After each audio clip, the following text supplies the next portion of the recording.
Hello everyone, today we go very far back in history talking about the battle of the Ninĝirsu fields. We are around 2425 BC. The location is Sumeria, in which some local city-states, namely Umma and Lagash, are struggling over the control of the agricultural area of Wedina.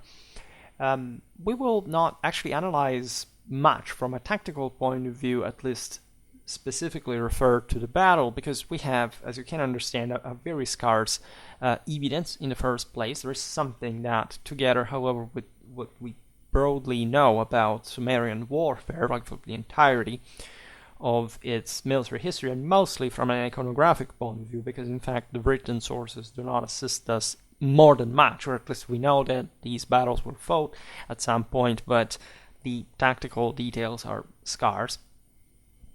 But we illustrate, in fact, both these difficulties as the general context that can always help to frame better this clash that is also interesting. We'll keep talking about Sumerian warfare. This is the first video ever.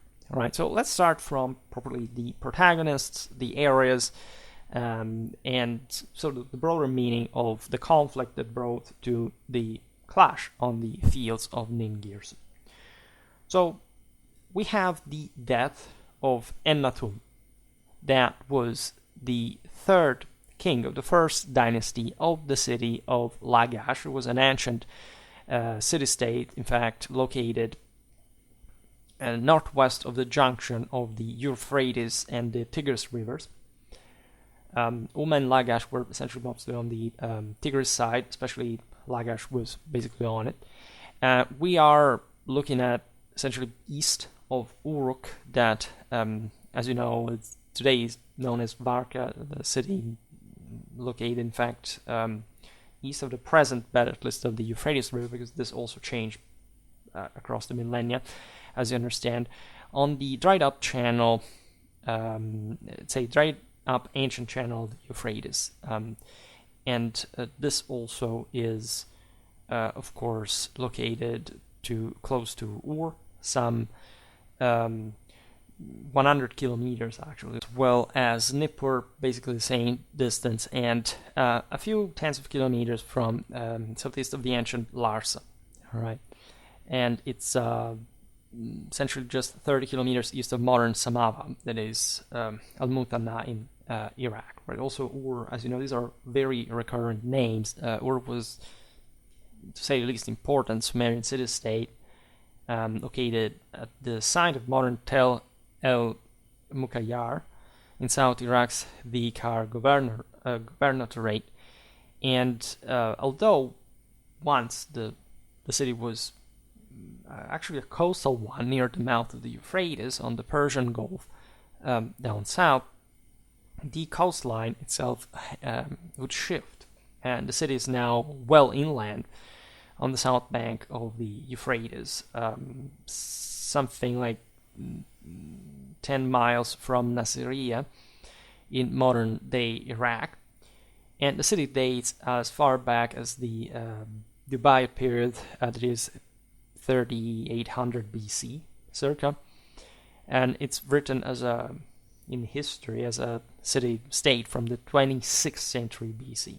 Right, its first recorded king being King Tutwas. But going back just to Lagash, this is near, say, just 20 kilometers east of the modern town of Al-Shatra, obviously in Iraq. Now, Ennatum means, and this is also like very telling of the general political and consequently military culture of the protagonists of the battle, worth of the Eanna being the house of heaven. All right, so this tells you immediately, like it just even would in life, to some extent, would have been attributed to, in fact, what was considered a living god. And the reign of Eannatum, or Eannatum, like I will not descend into this transliteration also because I have absolutely no idea how the thing really works, but it's not even that relevant. corresponds to the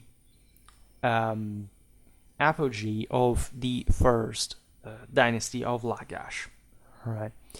And so again, Anatum, the word of the House of Heaven, that is actually also the temple of Nanna in Uruk.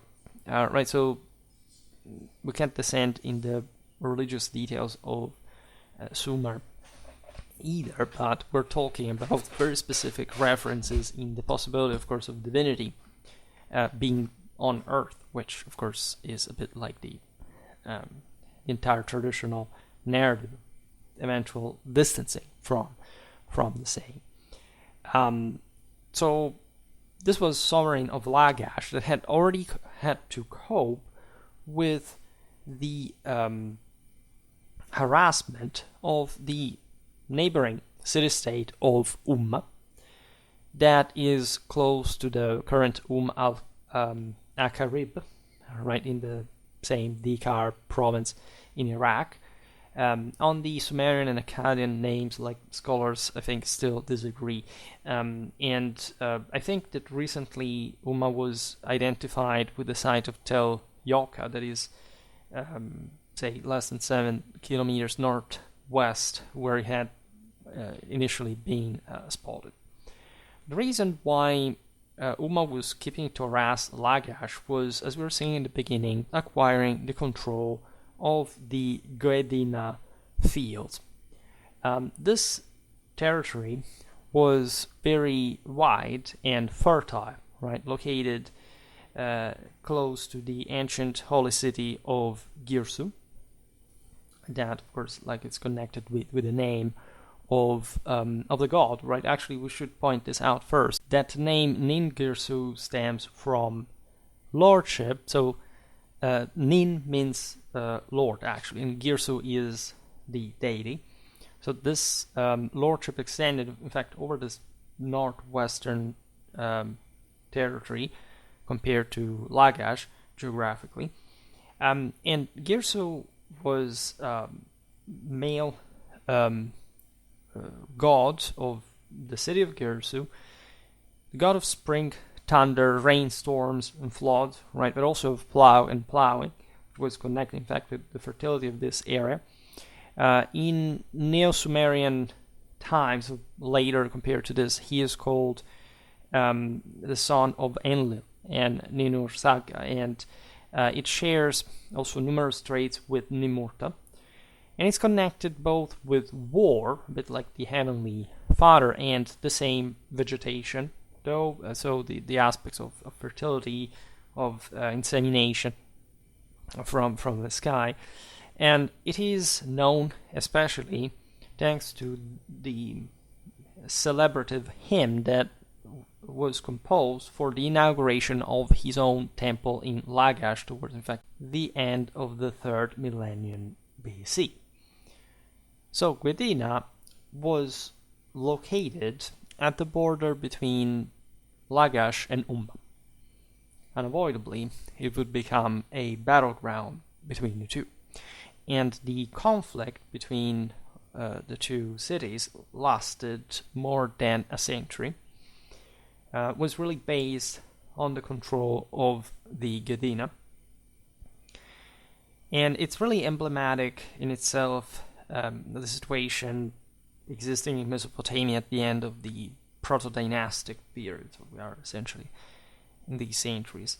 The growth of the old cities, the birth of new satellite ones had reduced up to make them disappear the still uncultivated lands that separated the Sumerian kingdoms, together with never greater demand of food, right, of agricultural output by the growing cities, and actually a parallel diminution due to overexploitation at a point, especially with the, as you know, the technology of the time of the crop yield of the various lands that had been more squeezed.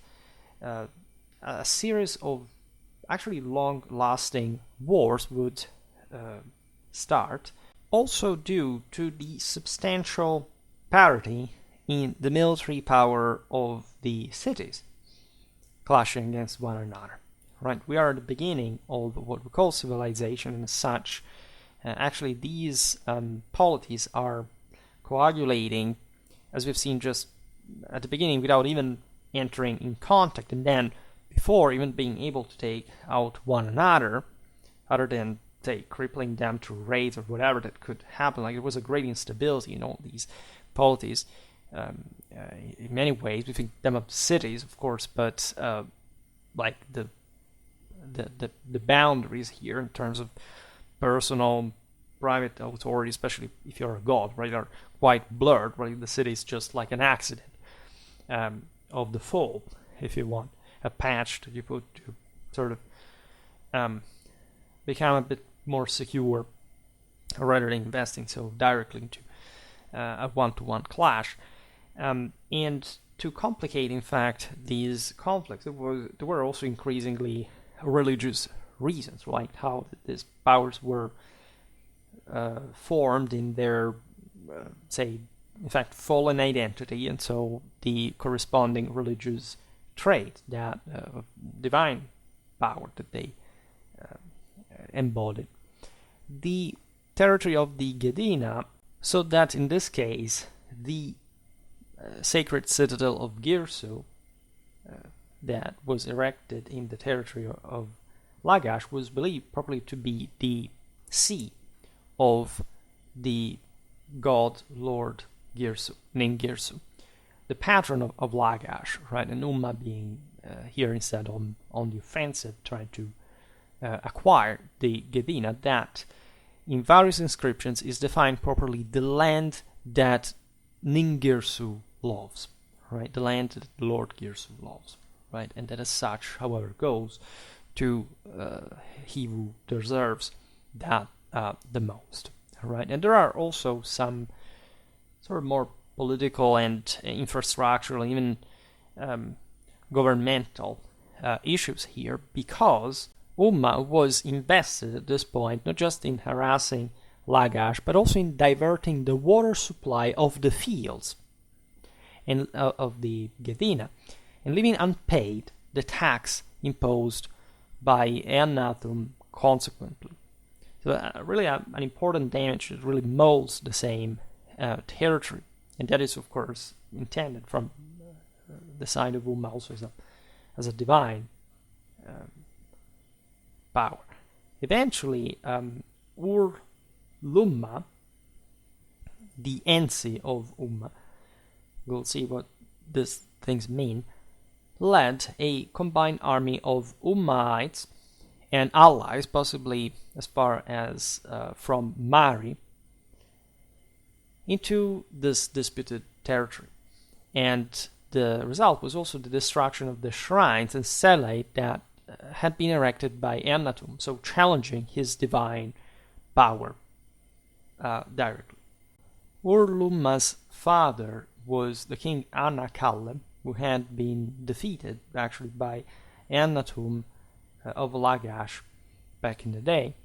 Ur-Lumma thus was also loaded in the revenge, claimed the title of king, that is Lugal, in the local language, reigning for 12 years, right? Entering again in the territorial dispute with Lagash. His Sumerian title, Ensi, designated the ruler or prince of a city-state, right? May have originally designated like an independent ruler, but in later times the title would be increasingly subordinated to the one of Yugal, which would in fact entail like a greater hierarchy and stratification happening. At this point, like, these leaders were very also individually entrepreneurial, right, in their strategical ambitions, and so convincing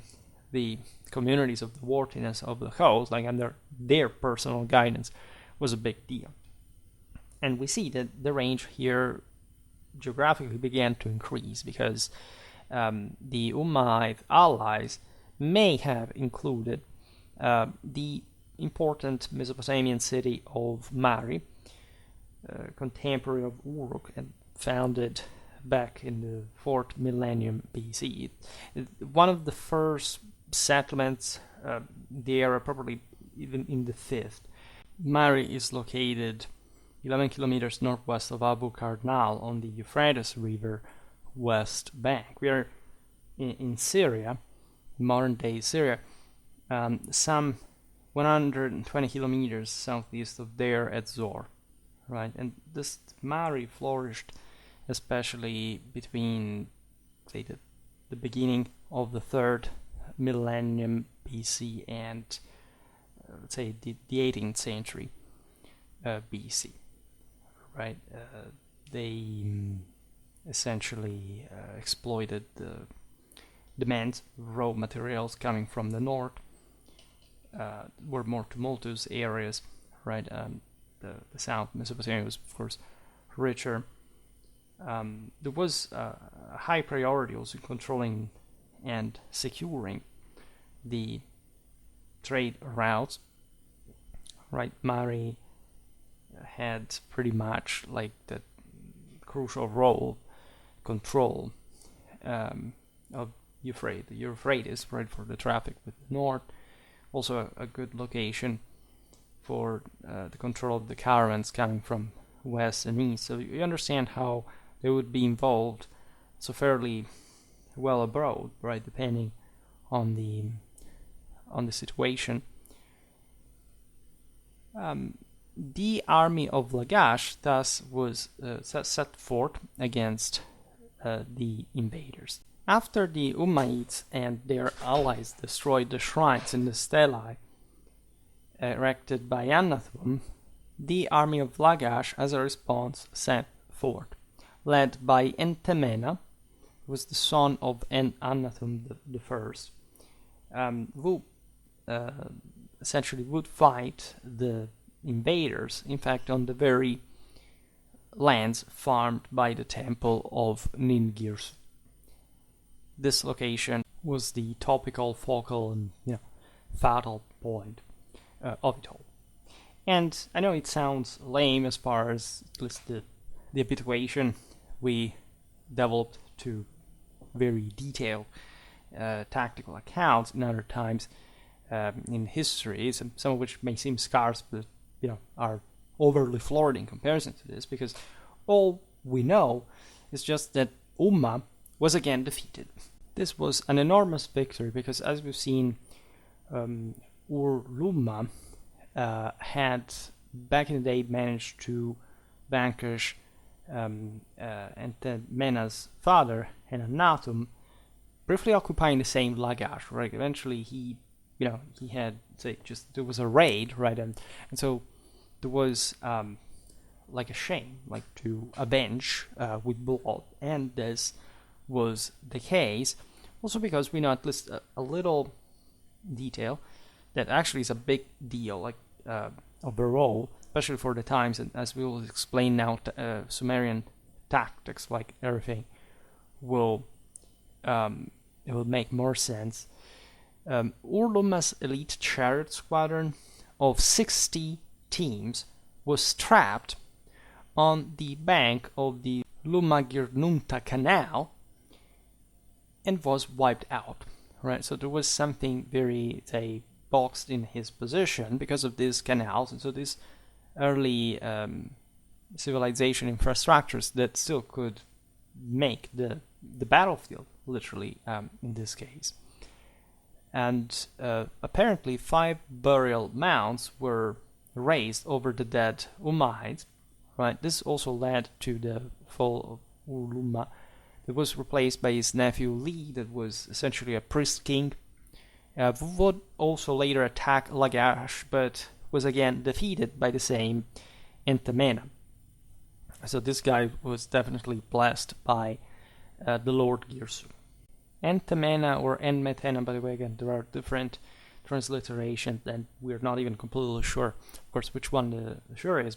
The correct one deserves some further attention as a ruler, right? Because that military accomplishments never come out of some random, let's say, strike of fortune, right? Fortune favors not just the bold, but those who, of course, are able to maintain and control the situation from a background that is eventually proven at so many other levels, right? And Temena's legacy survives via 27 inscriptions. These are basically the sources from which you get also the information on the 60 chariots, the Lugal-kinishe-dudu canal, the 5 burial mounds of the Umayyads, etc.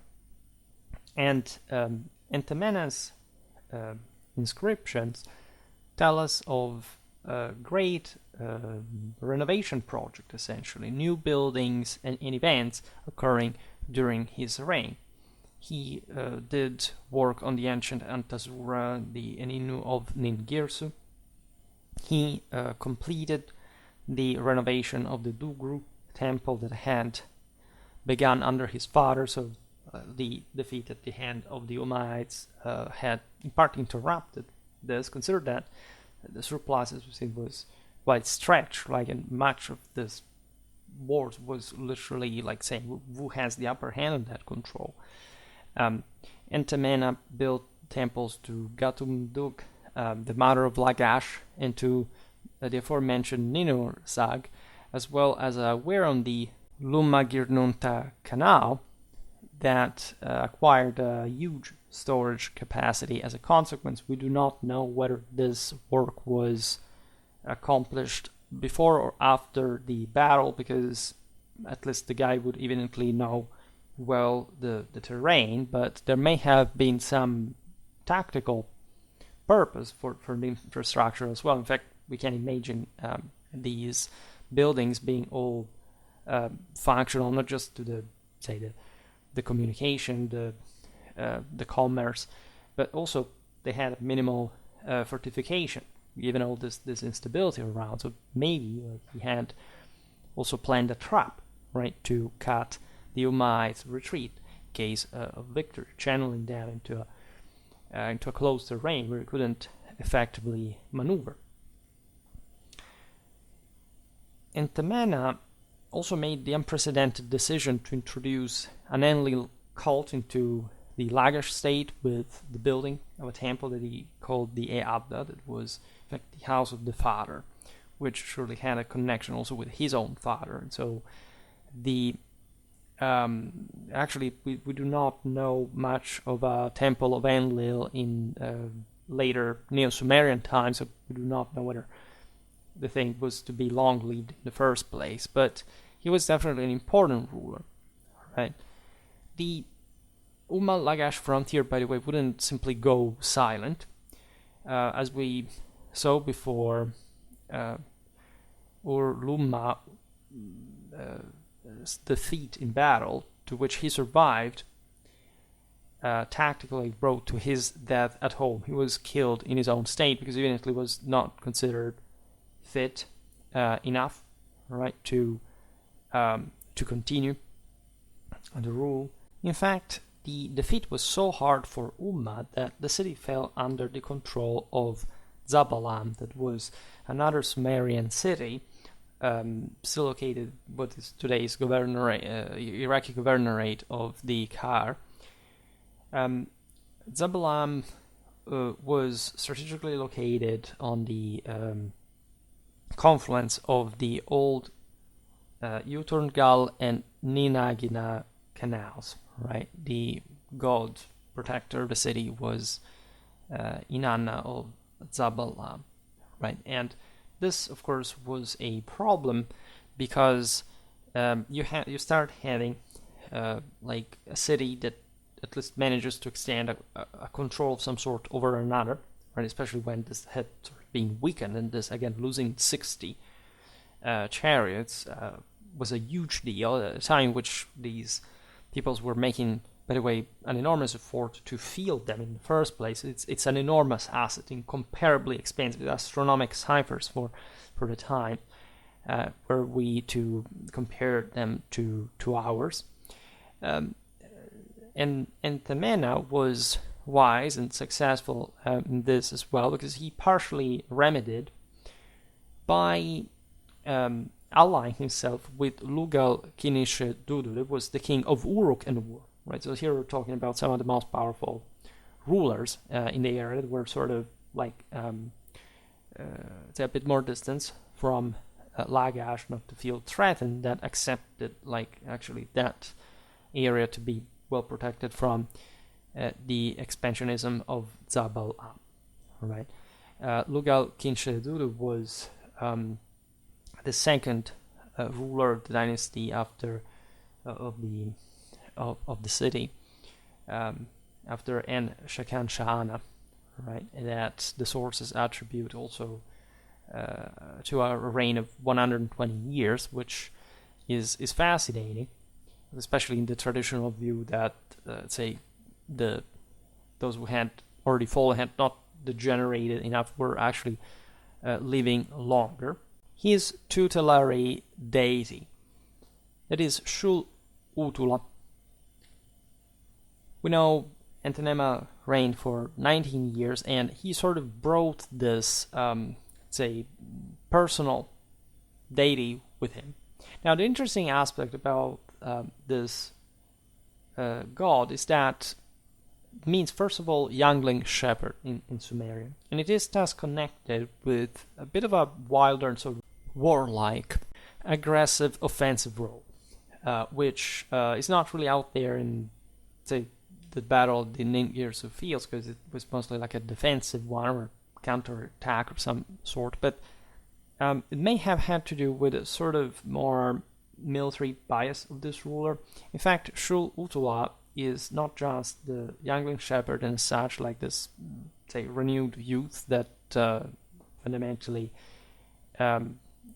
literally shepherds men, right? Humans are under his protection as a sort of medium, right? So there is some identification there with the same god slash hero. Of course, the gods meant as this various spirits that have fallen and sort of blended, merged, mingled with one another on earth from the higher fall, right? So some divinity as Girsu were more powerful, but we know that Shul-Utula appears in associations with other, say, with temples of other deities, in times like Entenemas, but also the one Eanatum, and that help in the building of these same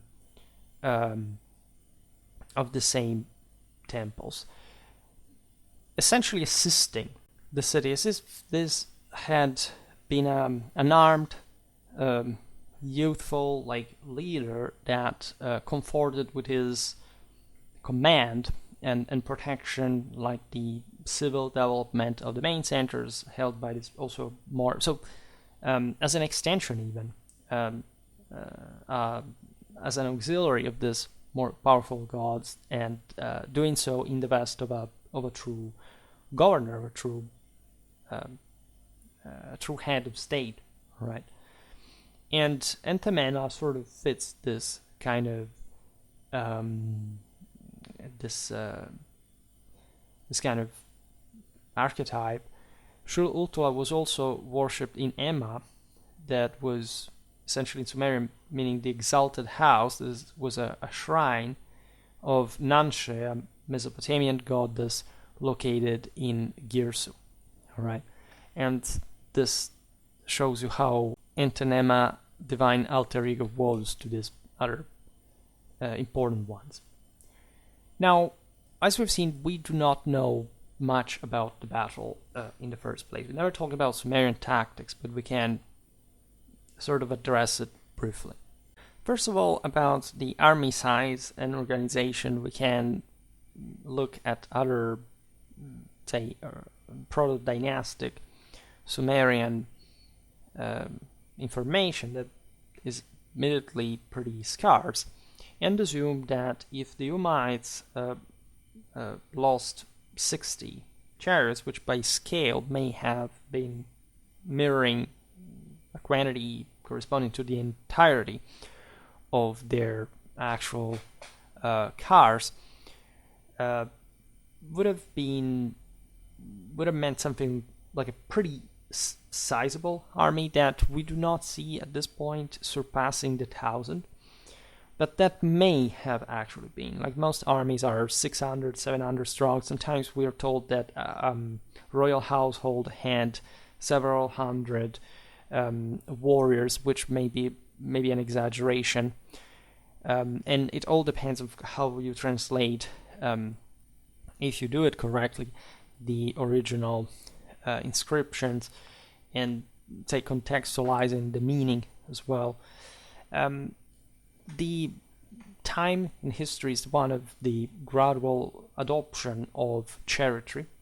We're sure that on the Ninĝirsu fields, of course, there were thousands of warriors participating to the battle, both sides summed, right? And the losses from the Umayyad side, again, may have been very, very high for those 5 mounds of bodies, say, erected.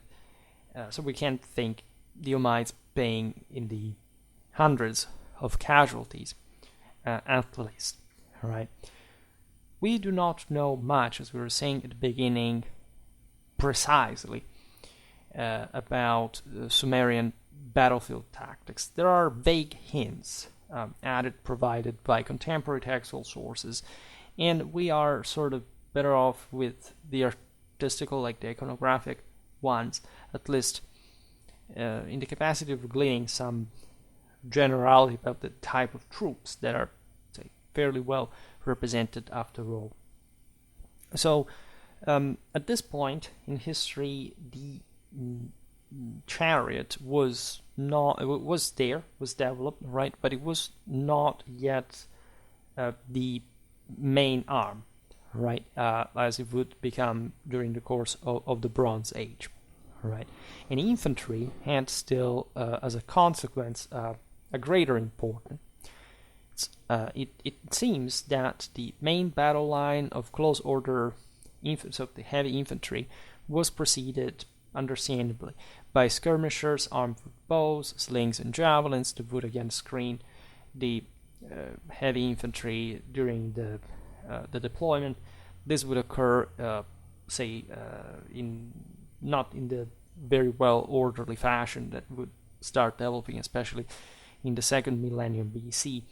Essentially, the warriors followed the single leaders, and they would line up, but just being put next to one another to form a front, right? Not to have much of an internal sort of organization. And everything was carried out as a clash, quite much muscularly testing the various parts of the enemy formation, and at some point escalating very sort of disorderly engagements, always provided that the concept of mass, of cohesion, of unit of command, and general necessity of the men to essentially rally next to, say, each other under the same guidance, same standards, and so on, was always there historically. And then, of course, there would be some order, right? Some mass, especially maintained. The heavy infantry relied for personal protection on thick felt, leather cloaks, right, around the mid-3rd millennium BC. Shield, essentially covering the entire body, was introduced, a bit like a door, right, as you can see also from the pictures. And it seems that it was in fact so massive, so substantial, that a shield bearer was needed to be carried, at least specific, because remember, this is a age of gods and heroes, so that there is an idea, of course, that the latter come on the battlefield with their cars, and they're provided, like, they're not exhausting themselves by carrying, of course, the equipment for like a long trait by themselves. So this this panoply that was very advanced for the time would have just been handled at a moment, especially if the shield was particularly large, and this could also serve in some way as a screen, like as a protection in a static way, especially in those moments that would have been prevalent during the hand-to-hand combat, where the masses distance each other from some minutes most of engagement, and then they would sort of lick their bones and sort of skirmish at a distance, and refreshing, right, resupplying, reordering for the next attack, right, the next charge. So there was a functionality here for which I will not digress too much on this thing of the shield bearers. You know that it was a thing in Mesopotamia. We see also in much later times, and also much more advanced ones, like the Assyrian one, still like literally guys that bear this sort of large shields, and then the archers sort of just being behind him, and so acting in tandem, so to actually witness to the existence of special shield bearers in combat in a way that was sort of much more tactically synergic than we think. I studied this for much later times, again, in medieval history, and I've been skeptical concerning the actual existence, especially in open fields, of this kind of arrangement, depending on, of course, of which context specifically we're discussing. But it's interesting to see these units, at least from the actual reliefs of the era, like showed like very thick infantries, like fighting very close-knit units, and this all before the chariot, as we'll see now, would actually be able to break them effectively. You know, the Indo-Europeans in the heart of the steppes had been, I made a video about the invention of cavalry, or better chariotry at this point, because those are two different things. And as you know, cavalry proper came much later, something like 1.5 millennium later, at least as a functional arm, worth of this time eventually supplanting chariotry. But these populations in Mesopotamia, they were sort of mixed. You know, partly were Semitic, partly were Indo-European, etc. And from the steppes, this new chariot tactic was spreading, would gradually, in fact, develop it, because as we've seen, cost enormously, to say the least. It's hallucinatingly expensive, but evidently worth it, because eventually, like, the chariot would come to dominate the later millennia. It is particularly evident that the chariot was immediately used as a shock force. Functionally, there was no other purpose if not just carrying the guys on the battlefield. Consider again at this point that also the domestication of the horse had been oriented towards that cart pulling dimension, rather than, say, riding to battle over these, say, species. These were mostly, sometimes also mules, like not say the horses were also different. It was all an evolution, like we will perhaps make other videos specifically focusing on this, and we'll have to talk about the Sumerian chariot and mount in the first place. Now, the purpose of the chariot shock force would be always the same, like since introduction, essentially smashing into enemy infantry and driving them from the field. So the essentials are all there, right? The problem is that infantry is still very tough in comparison. In fact, when we look at the two-handed spear of the infantry in the Sumerian context, we can think that it may have been adopted probably to keep the chariots at a distance and relegating them thus to the pursuing of the enemy, already beaten by infantry combat, because also the what would be the regular chariot versus chariot faction that at least would always exist, because while there would be some peoples that didn't have so much chariotry also later, and so they mostly were infantrymen, especially the barbarians of the desert, right? But and also other peoples on the fringe would have less chariots, to the point that they would also choose different grounds to fight, because they were at the fringe themselves. Like, chariotry developed to cope against other chariotry. And when you look at the technicalities of the Sumerian chariot that today we do not digress on, like, it was so clumsy in many ways that there wasn't so much of another function, but seemingly accompanying the infantry once the enemy was broken, or helping, of course, also in the breaking phase, but with, in fact, the foot still constituting essentially the design, at least the most important arm. All right. This is also to be expected, considering the nature of the Sumerian terrain, that, albeit pretty flat, was, as we've seen, of the Ninĝirsu fields, was crossed by many irrigation ditches, canals, that would actually prevent the chariotry to be used to its full potential. Actually, this is something that keeps going on in later, also in Mesopotamian warfare, where, however, chariotry, of course, gained the upper hand quickly. Again, it's not the terrain that really stops, that prevents the use of the chariot. This is not true even for people living in the mountains, really, so that's not the determining factor. But it was important at this time, we've seen it, because all those Umayyad chariots stopped exactly at the canal that also seemingly the same Lagashite rule and commander had built, perhaps exactly as we noticed, for that tactical purpose, right?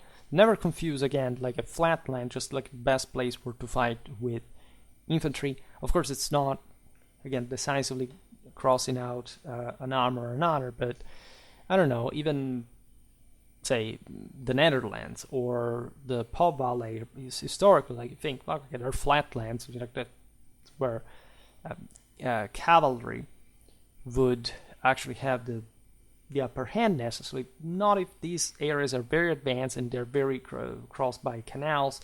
There are also various levels of fortification. This is kind of the case here, especially because of that, after all, relatively rare information, right? This thing of the 60 Umayyad chariots is not an information you find for the many other battles that we know were being fought at the time. So for this entire era, sometimes for centuries. So this was evidently an exceptional event. So it's not to say that it was happening all the time because of these canals. But the fact that it's recorded, surely, and in connection with the Ur-Lumma is very telling. And again, 60 chariots means that realistically, that's a very interesting proportion, considering the 600, 700 men that the major forces seem to have been consisted of, even though I think that they may have been slightly larger also in engagements like this, because it would mean like one chariot per 10 men, right, including the ones on the the crewmen, considering the crewmen were mounted, and so say the infantry would have missed them and being less relevant. So it's actually an importantly developed chariotry we're looking at here, and that's also why also by important powers that could afford that structurally, and this incredibly shocking cost. And this also explains why Umma declined so rapidly after this defeat, because you literally bleed it white just in terms of resources that, as we've seen, was also what the struggle over the Gedin agricultural lands, the Ninĝirsu fields especially, had really been about. Spearmen from the iconography available here, I have again some pictures of that, seem to have formed up 6 deep. where the spearheads of the rear ranks protruded beyond the front rank. This is a veritable spear shield wall, right? And it does actually support the idea that with the rise of chariotry, that was not yet so developed, that infantry was for a while properly functionalizing to withstand its impact, right? Its shock force, and this would paradoxically fade away later when chariotry became so smashing that yes, there were tough infantry, especially Mesopotamian, partly for the same reason, but that were not meant to be so protagonistic in combat as they would still be in relative terms at this point, right? Even though, again, time seems so far away and gradually, slowly moving. Actually, this is a very fast level of development in the art of war, considering the same time and the places. We know that in the Sumerian army's organization, the commanders of 10 formed up on the left of each rank, right? The famous stele of the vultures that also used here shows a unit of 60 men drawn up in this way. And again, the 60 men, the 600 men, we could equate really one chariot per 10 men. And it would already be, considering the crew of 2, let's say, already a very strong mounted force, which is really, really remarkable. The large shield and long spear continued in use throughout the Akkadian period. We will have to talk about Akkadian warfare. I guess as kids of the 90s, we all love, like, the Scorpion King, and it's the name of Akkadian. But that's another story. I'm talking about the real one. But there were people like The Rock at the time as well, in terms of, imagine this, presumed gods, right? Literally in that fanatic sense. Like, you have to imagine, like, the identifications with these leaders of men being overloaded with that sense of themselves in actual capacity, right? We know that these formations were there also into the third dynasty of Ur, right? However, it's exactly during the same Akkadian Empire that large shield and chariotry as well were often discarded, because probably the more broken terrain where these they would come to operate later for a strategic reason.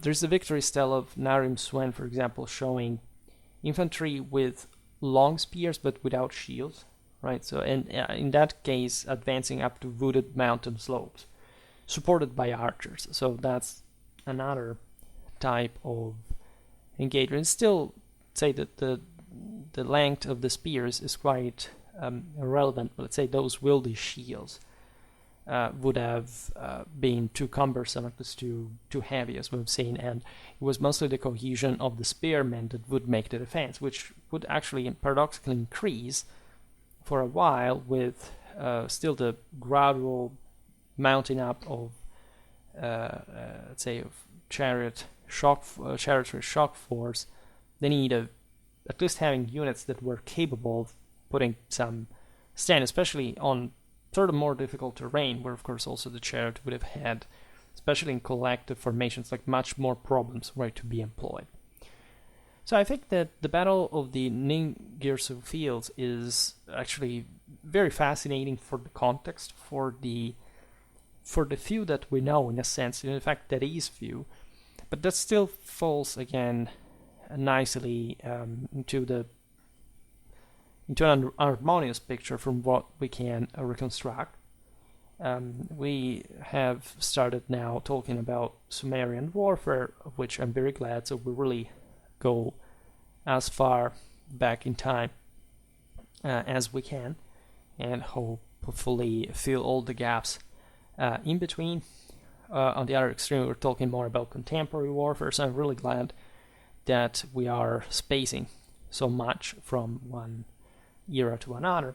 And this is really what the military historian should be. Like, if you really want to have a solid grasp of the art of war, you cannot avoid studying all the eras, right? If you concentrate just on one, you will never know anything about the whole deal.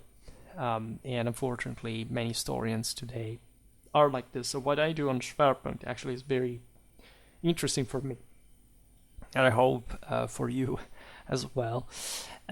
We could always say more at every video because there is always something more important to tell at a point that we forget some sort of different concept of something that helps understanding, like the new parameters that one may feel confused among when talking about a different era or an era that the fundamentals are not really clear. So that's why I'm going step by step, looking at battles, looking at say tactics, armies, organizations, units, because you must understand, say, from the bigger to the smaller, from essence to detail. Again, I'm glad about our accomplishments. For today, however, I stop it here. I just hope that you enjoyed this video. If you did, please share it. Otherwise, leave a like or subscribe to my channel if you're interested in my upcoming content. As always, I thank you heartily for listening to me. I wish you a nice time and see you next time.